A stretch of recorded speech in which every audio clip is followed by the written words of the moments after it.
What happens when two of country music's biggest stars clash live on television and old frustrations explode in front of millions? Today, we revisit the moment Reba McEntire walked off the Kelly Clarkson Show after a conversation that started friendly but quickly turned tense. Everything seemed normal at first. Kelly sat smiling across from Reba, the crowd buzzing, cameras rolling. What was supposed to be a simple discussion about Reba's new album became one of the most uncomfortable moments in daytime TV history. Kelly started warmly. "Reba, it's wonderful to have you here. Your new album is fantastic, and hearing it brought back memories of when we worked on that duet together." Reba smiled politely, but there was a flicker in her eyes. "Well, Kelly, it's nice to be here. Funny how memories can differ sometimes," the audience murmured nervously. Kelly's smile faltered slightly, but she pressed on. "I think we both remember that time well. It was special working with someone I've always admired." "Admired?" Reba repeated sharply. "Interesting choice of words, considering how that situation actually went." Kelly hesitated. "I don't follow." "We had a great time recording together." Reba gave a dry laugh. "Yes, for the cameras. Or maybe you've repeated your version of the story so often you believe it yourself." The studio fell quiet. Kelly tried to remain composed. "Reba, if I ever hurt you, I wish we could have talked privately." Reba leaned back, her voice icy. "I tried, Kelly. Called your team, reached out through friends, even at events. You were always too busy." Kelly flushed. "I never received any of that. I'm sorry if something went wrong, but I don't understand what this is about." "You don't?" Reba's tone sharpened. "You took credit for work that wasn't yours, changed lyrics without consulting me, and when the song succeeded, the story became all about your contribution, while mine faded." Kelly froze. "That's not true. It was a collaboration. I never tried to steal credit." "Sure," Reba said dryly, "but in every interview you gave, it was about how you brought a fresh sound to my music, how you modernized me. Funny how that narrative caught on." Kelly's hands gripped the chair. "If it seemed that way, it wasn't my intention. I've always had respect for you." "Respect?" Reba scoffed. "Respect would have been checking with me before presenting our work like I was your student. Respect would have been making sure I was okay with how the duet was promoted." Kelly's voice trembled. "I was just sharing my experience." "And what about mine?" Reba snapped. "I had to watch you describe our collaboration as if I hadn't already crossed genres for decades."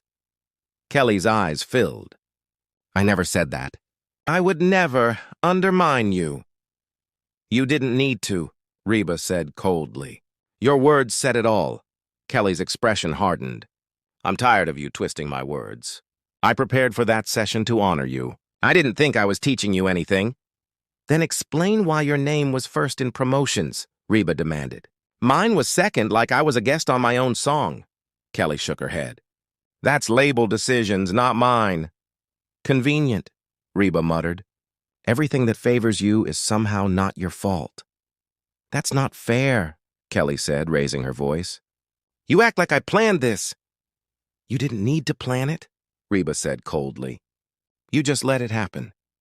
Kelly leaned forward. "I respected you so much. This hurts." "Respect?"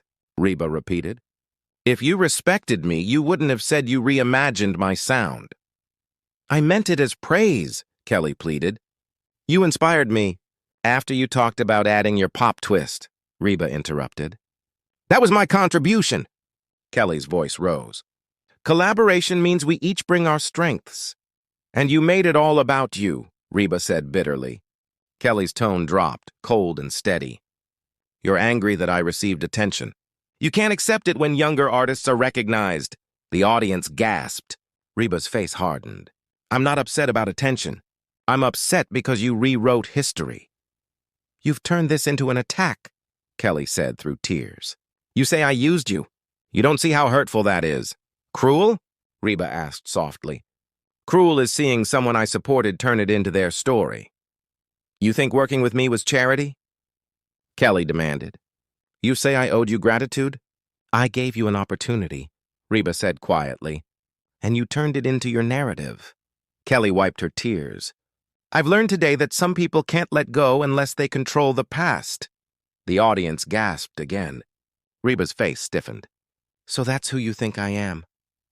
"You tell me," Kelly whispered. Reba stood abruptly. "I don't need to hear more." "You've made your point." "Reba, please," Kelly begged. "We can resolve this privately." Reba shook her head. "No, Kelly. We've said enough." The crowd sat in stunned silence as Reba picked up her purse and walked toward the exit. "Please don't go," Kelly called. "This isn't me." Reba paused, her eyes steady. "Maybe not. But it's who you are right now." With that, she walked away, her heels echoing in the quiet studio. Kelly remained frozen, tears streaming down her face. The cameras captured every moment of a friendship between two music legends unraveling live. A simple interview had turned into a public display of old frustrations, leaving the audience wondering if Reba McEntire and Kelly Clarkson could ever reconcile, or if this was the final note in a once-celebrated collaboration.